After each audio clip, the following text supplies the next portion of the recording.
Namibia welcomes you to this side event to mark the 15th anniversary of the UN Security Council Resolution 1325 under the theme Women Lead the Way as Agents of Peace and Security. We have come to recognize the important role women can play in peacekeeping and peace building as agents of peace and not only as victims.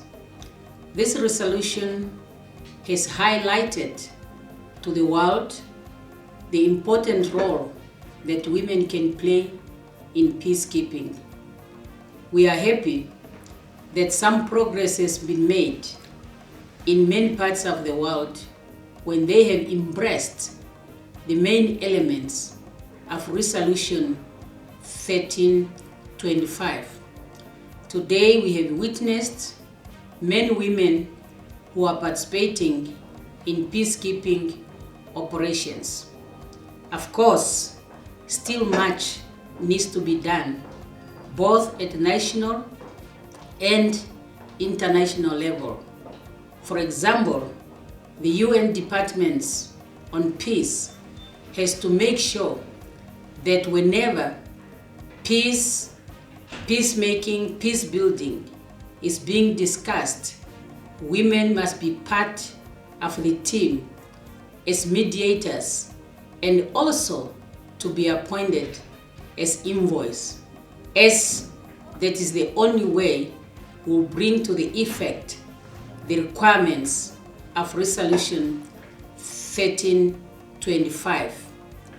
Namibia welcomed the review of this resolution because we believe the outcome will make it possible for us to have clear targets and mechanism for implementation by all member states of the United Nations. On our part, as a country, we will continue to play our role. For example, Namibian women have been and will continue to participate in peacekeeping operation. The video that you are going to see very soon, you will see the role the Namibian women have played in the liberation struggle. You will also see them in their blue berets, where they are doing their international responsibility as peacemakers. Resolution 1325 belongs to humanity. It belongs to all of us, and we should ensure it is full implementation at all costs. You are now going to view the film depicting the role of Namibian women in peacekeeping operation and the role they have played in the liberation struggle.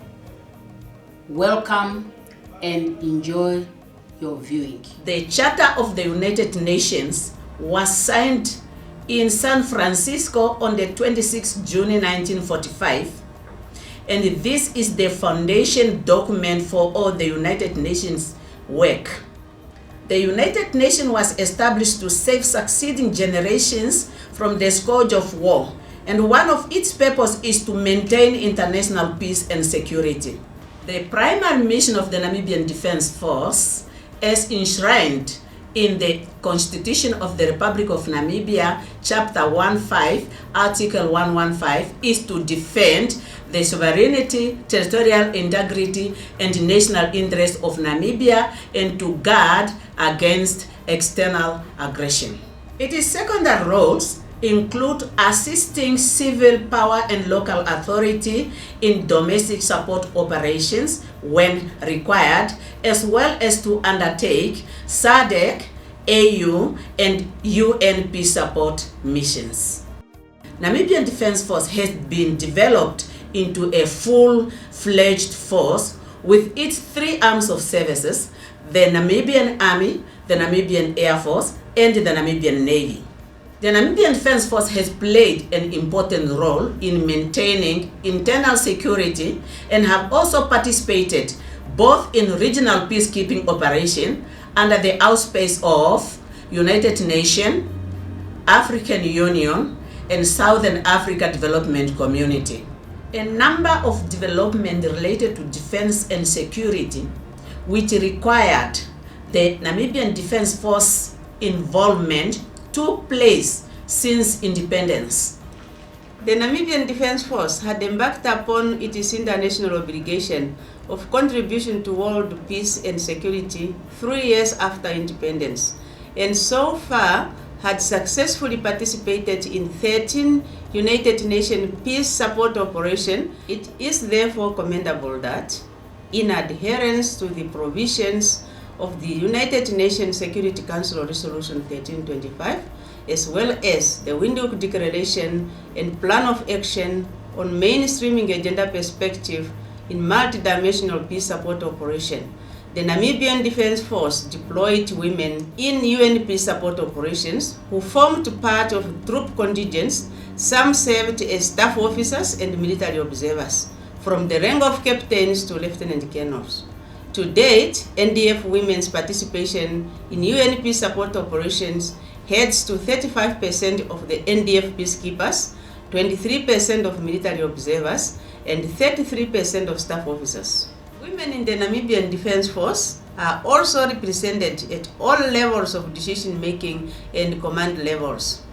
Regionally, although not much has been achieved, in 2013-2014, NDF had one female senior officer, Lieutenant Colonel Theophilia Shanika, who was deployed in Madagascar as a SADC liaison officer during the transition government. Currently, she is deployed at African Union, serving as advisor to the African Union Commission Chairperson Special Envoy on Women, Peace and Security.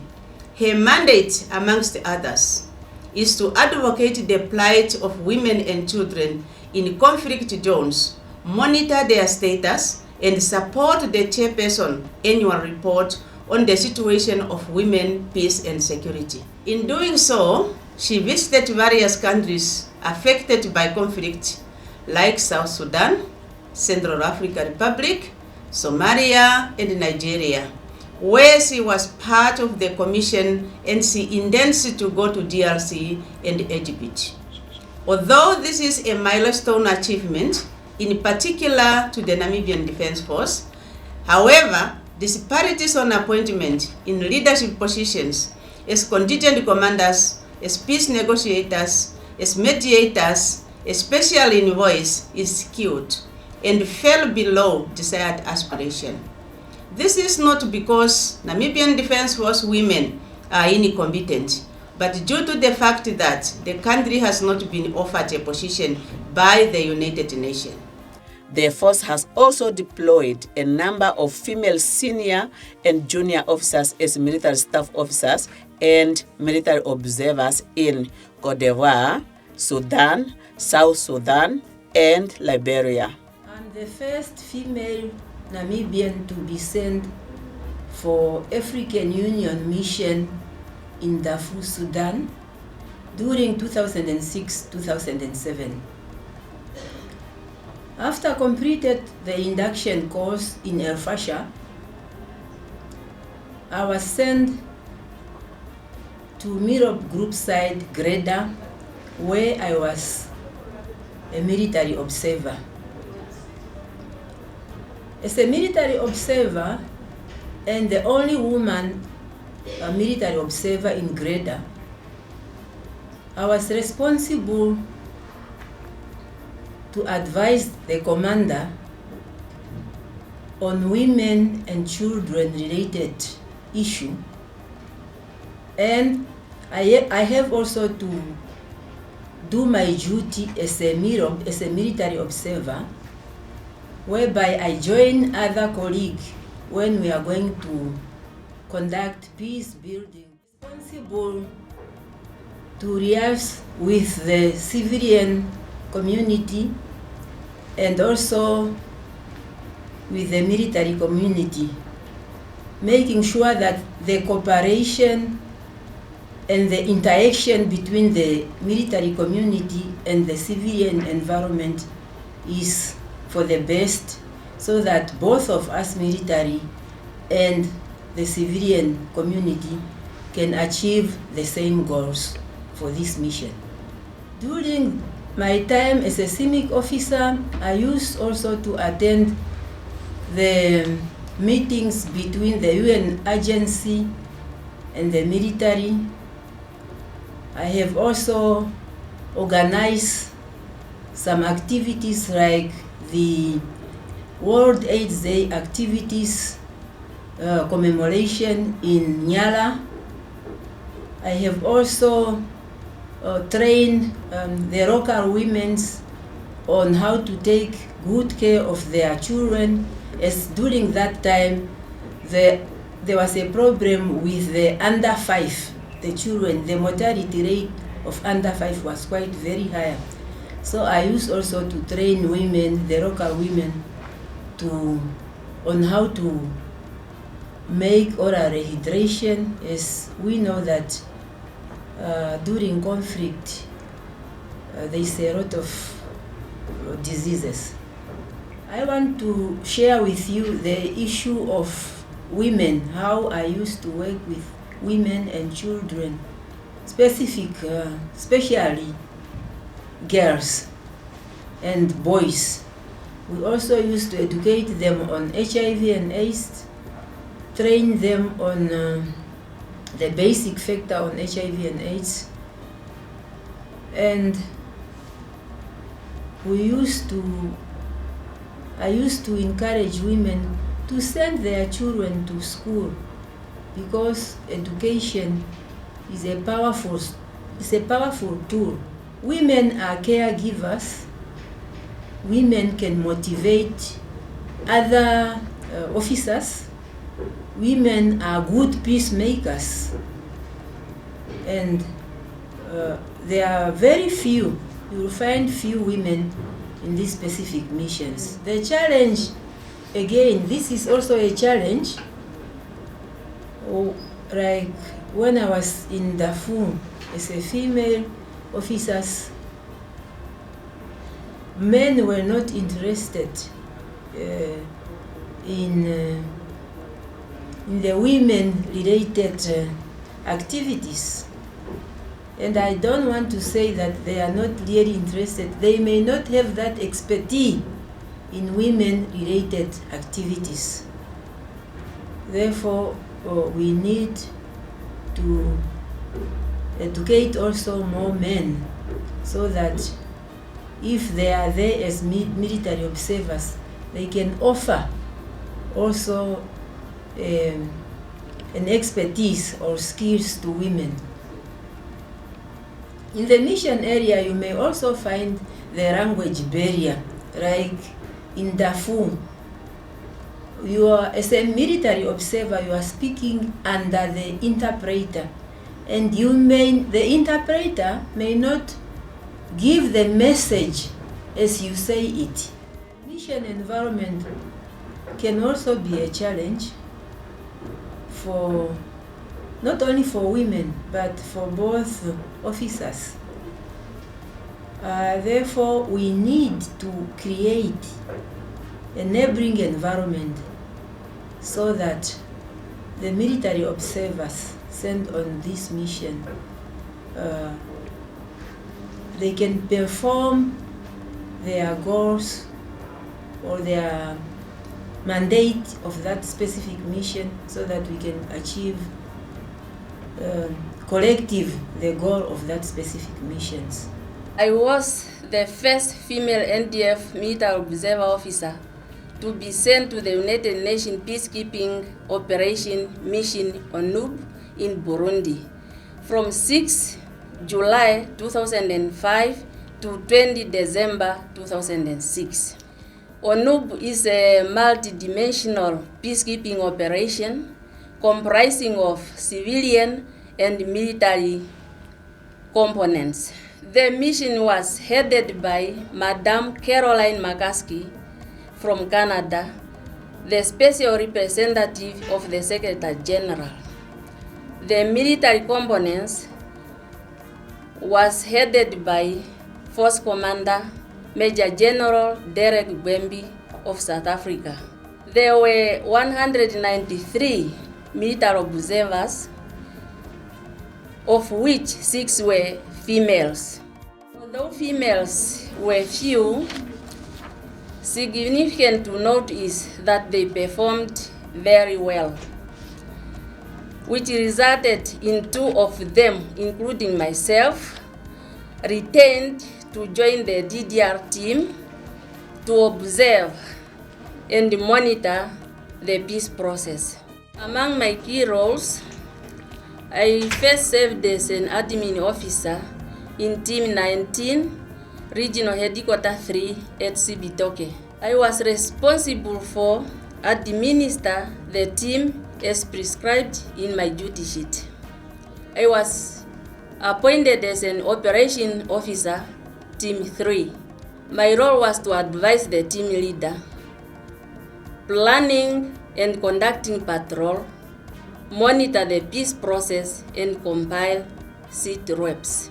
During that entire period, I was disappointed that women in the communities were not part of the leadership positions in the area of responsibility I was deployed in. While my duties was supposed to come to an end, my stay was extended to another 6 months and was again appointed as a second in command of DDR Team 1. Our key roles were to monitor and observe the disarmament, demobilization, and reintegration. As we were 2 female officers in the DDR team, we leave no stone unturned. Our presence assisted ONUB to obtain information from female local civilians, which bring to light information related to gender-based violence, as it was not easier for female local civilians to communicate such information to male colleagues. There is nothing one can take without challenges. Thus, as a Namibian coming from a Christian society, culture and religions were the major challenges. Hence, pre-deployment training should address all these diverse issues. Equally, conflict, war, and other social evils leave more people internally displaced as refugees, and that cause widespread poverty and disruption of education and social services. Being a female officer coming from English-speaking country, communicating with male leaders who disregard women leaders of their community was as well a biggest challenge. While in the mission area, I have learned that war and instability affects women and children severely, while the role of women in peacekeeping mission is still being viewed as secondary. Only few peacekeepers are women, and this is inadequate in attending to many cases of women needs in the host country by the peacekeepers. Working with a multidimensional workforce and networking between nations were a great experience to me. I therefore recommend that UN should encourage member states to consider sending more women as peacekeepers. During the period 2012-2014, I was deployed with the African Union, United Nations Hybrid Operation in Darfur. This is a mission that is striving to have peace achieved within that war-torn country. Upon my arrival in El Fasher, this is the capital city of Darfur,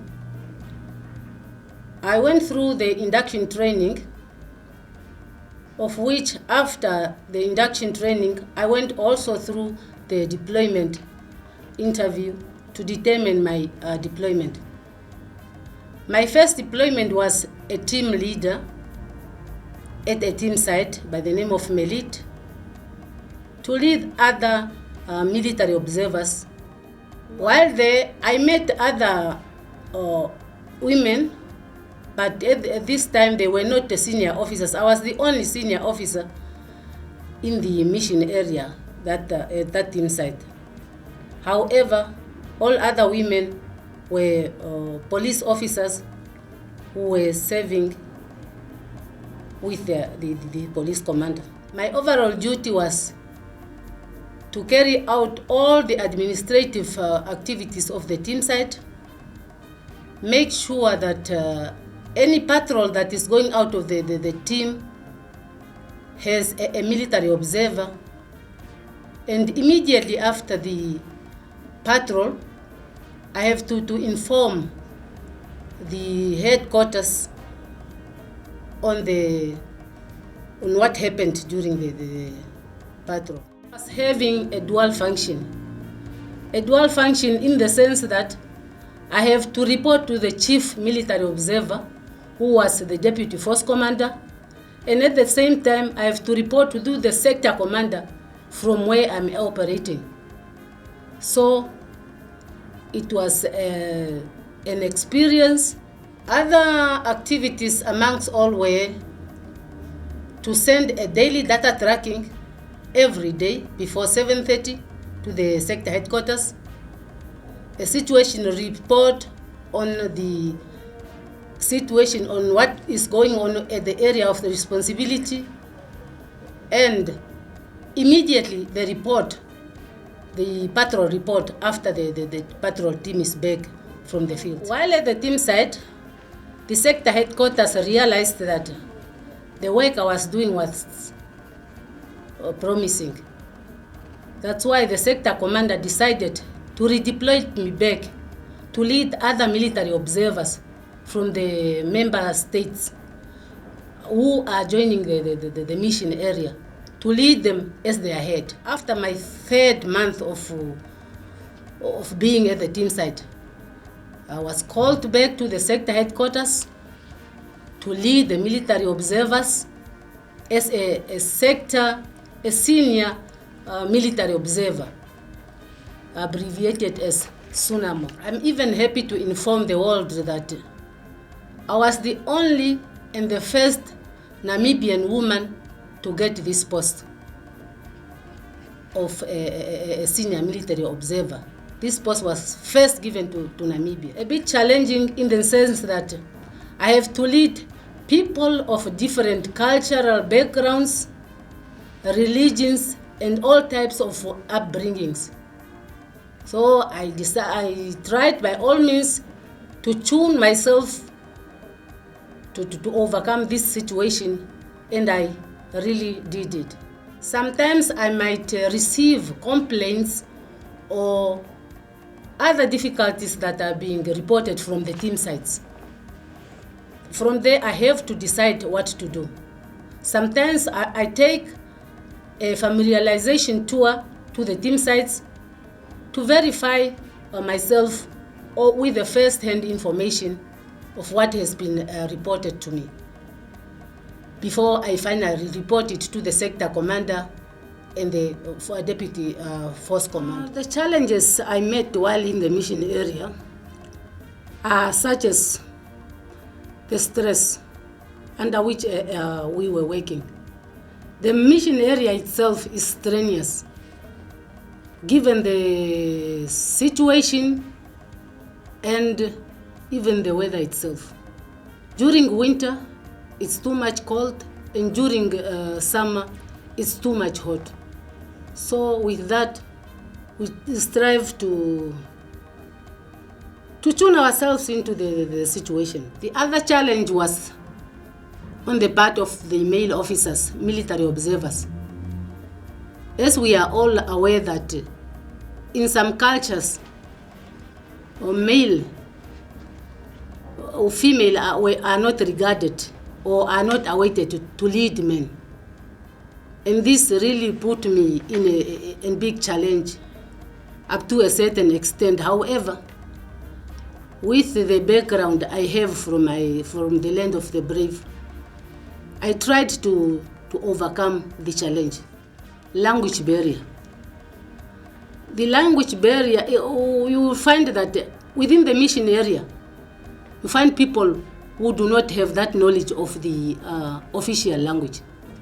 And when it comes to the deployment of the officers to the team sites, to make sure that at this team site, I have put a person who is able to communicate in an official language so that he or she can help others in coming up with reports or whatever document that needs to be sent to the headquarters.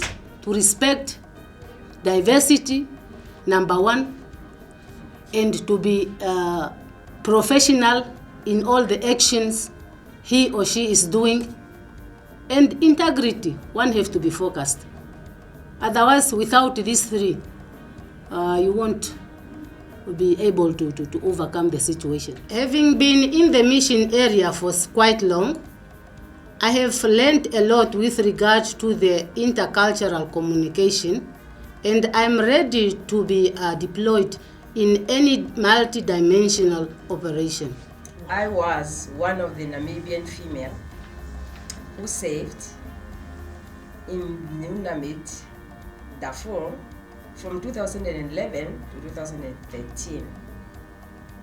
I was inducted in Khartoum, and then after the induction, we were sent out to our mission headquarters, which is Al Fasher, where we received another training for a month, and then after that we were then deployed to our team sites. My first deployment team site was Khartoum.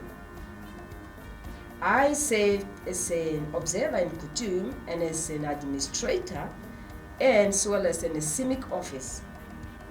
I was the head of all the observers in the team site.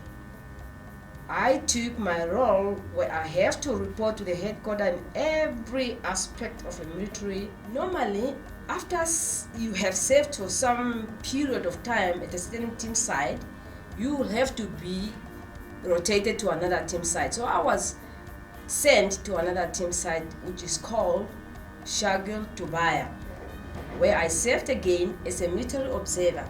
In Shagil Tobaya, I also served as a transport officer and as administrator and as a head again of all the MILO.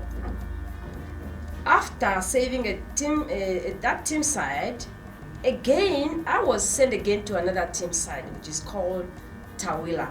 In Tawila, I served at the same capacity, but this time I was also a CIMIC officer and I was a gender representative. My duties as a MILO include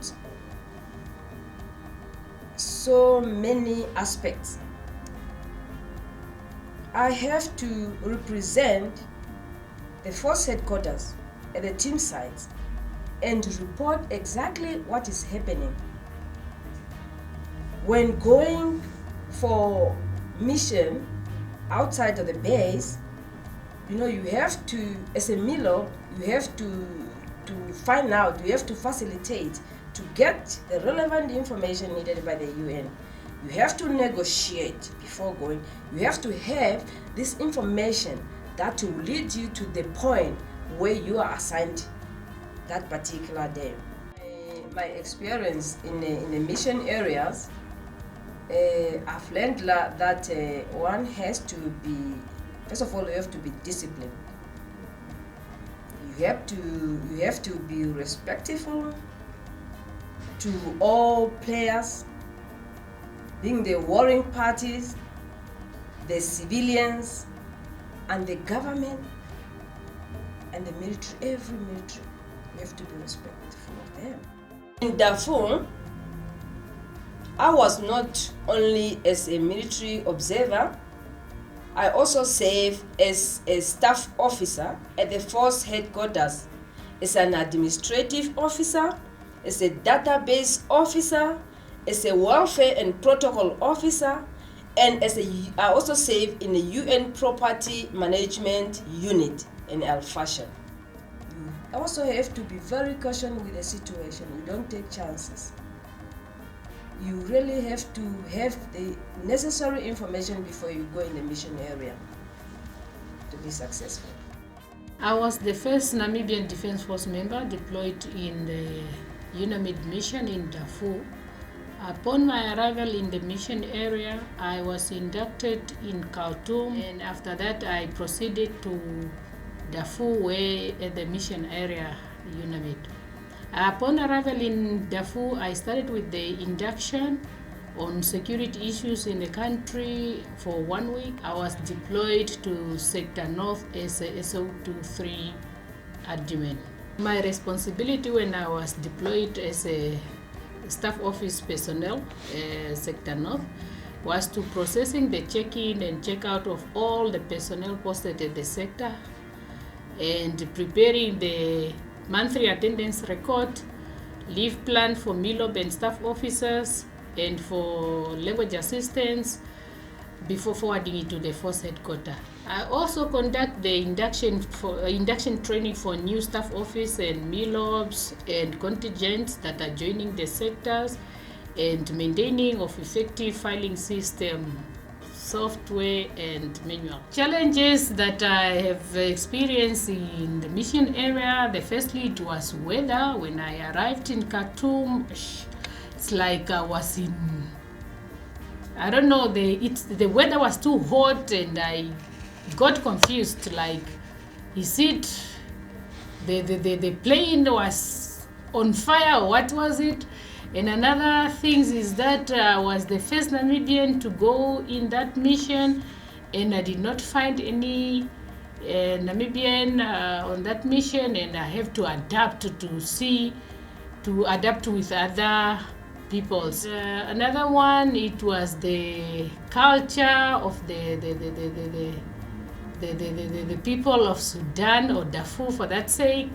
I have to adjust again to their dressing code, the communication, how do they greet. It was really a challenge for me because I wasn't having a guide. For instance, other people, they will find people from the same country, they could guide them how to conduct themselves, but for me it was a challenge because I have just to observe and adopt. But anyway, I got it right. It was the language again. As I was deployed as a staff officer, responsibility with the national staff, and they don't understand English, and I have to try my best to make them understand or to communicate the message. It's another challenge, but anyway, it was good. They also like people that are even taking their things. If you don't take their foods, it's another challenge. They won't even like to talk to you. And right, I learned a lot of things, how to behave among them, because for them you have to behave the way they behave, because you don't need to behave the way you think it's right. Although you don't like what they are doing, you should try to go along with them, then you will get what you want, even the information from them. They trust women than men, and most of the cases you will find coming to the lady if they have problems, then if you refer them to a man, they will not go there.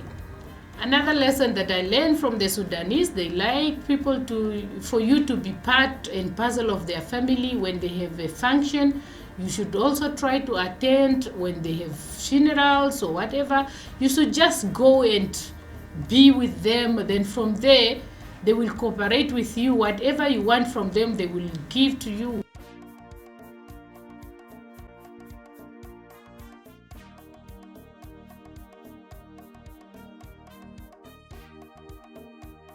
The Namibian contingent was in good hands of a medical doctor, Lieutenant Colonel Sophia Ndeitunga, and her team.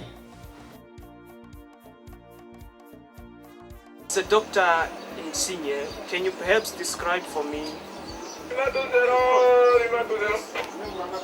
if there is any soldiers hospitalized here in senior? I can say yes. In Sinye, we are running level 1 hospital. It's in a hospital at the battalion level. We are having 2 members admitted currently. And the one admitted at the level 3 hospital at Monrovia. Can the doctor describe for me their conditions? In general, their condition, they are all stable.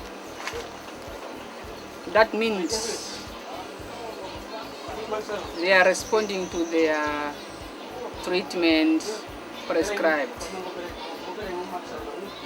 What problems are facing our soldiers' health here in Sinye? As we all know that tropical country are health hazard to non-inhabitants. Our soldiers are hampered by this tropical disease. Among them, I can mention the top 5. Among the top 5 were having malaria. You can say confirmed malaria and clinical malaria. We are also having facing those febrile disease simulating to malaria. That's why I'm saying malaria and the clinical malaria. The second disease is skin disease. There is a lot of skin diseases here. Upper respiratory tract infection, the third one. Otitis media, infection of the ears, and pneumonia. Those are among others. Upon their return back home, Namibian Defence Force soldiers shared their experiences and success stories from the operational area. I joined the force in 2000 and I just came home from my mission in Liberia, which we accomplished successfully. In Liberia, we were among other countries who went to provide peace for the Liberian people, among which Pakistan, Jordan, Nepal and other countries took part. But we were the only country, the only army which have female soldiers, and we as female soldiers are very proud that we were working together with our male counterparts and other male counterparts from other countries, and we have proven that women are capable of doing what men are capable of. And so this proves that our NDF, our government, has practiced this gender equality roles, and we actually so proud to be back home. And so this is my first mission actually abroad, and I'm very proud of what I've learned, and I've learned so much. I learned that I'm capable of doing so much, and so I'm looking forward to going to other missions. During our stay in Liberia, I was appointed as a company 2IC of Charlie Company, and our area of responsibility was at Roberts Port. And during our stay at Roberts Port in Liberia, we were co-located with some of other armed staffs, other contingents such as Pakistanians, Bangladesh, Nepal, Nigeria, Ghana, and other more. I've gained a lot of experience during my stay in Liberia, experience such as patrols, manning of checkpoints, and also we had good cooperation with the inhabitants of Liberia and the warring functions. Deploying with number 1, it was a different experience from the one that I had from exile. I happened to deploy in a different environment where the conditions of that area is not the same of that of Namibia. we were deployed under the Pakistan brigade, and these people, they have their way of doing things, their culture and their background are not the same as us.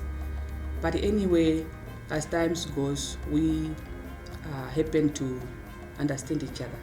I was in a problem because the medication that I was having was only for our battalion, but I have at least to do every possible decision to make sure that I help the people, and I cannot leave my people without medication. The climate condition of Liberia was a tough one. For us to have our items in a good condition, we have to make sure every 30 days we are trying to check our things whether they are in a good condition, or to change our store every time so that we can maintain our medication in a good condition. The distance between Namibia and Liberia. Once we ran out of medication, it was really something that was tough. Anyhow, as times goes, we managed to make sure that our stock are upstandard or up to date. The distance between our headquarters and the UN headquarters and the setup of the referral system. We were running a level 1 hospital. We were supposed to refer our patient to level 2 that was run by Pakistanis, but this hospital is in a different direction than the level 3 in town. That is one of the challenge, to refer a patient another distance to the level 3 where most of the management are done. The experience that I had with that number 1, really the deployment was a bit tough. For us to set up everything from the scratch, it was really a bit difficult for us. And the infrastructures to accommodate our equipments and our medicines, we have to at least to struggle to come up with small area that can accommodate our things, because the tents, they cannot accommodate medication according to the climate condition of Liberia. It was a very tough experience, because we come up with a kind of a traditional infrastructure so that we can really try to make sure that our medication are under a conducive conditions so that we can keep them safe and usable. The other experience is that we happen to meet different people from different areas and different countries all over the world that we were working with, be in the headquarters, be in other activities, and we share experience of different backgrounds. We have learned a lot from that mission. I have now I know that I have a lot of experience to work with different international people of different culture and different backgrounds. Yes, I am in support of the deployment of women in the peacekeeping operations. Wherever you go, a mother is a mother. I think the women, they are better than to manage conflicts than men, and they are the best negotiators when it comes to conflict resolution. Of course, we have roles that we can play as women, but I think our inclusion in peacekeeping operations, it is very, very important. I have an example. When I was in Liberia, the women, they were more feeling comfortable with us when we are attending to them than to be attended by men. They are more open, and they can express their consent freely. And I know that they are also able to play a greater role when it comes to their maids in that conflict area whenever they get the necessary information.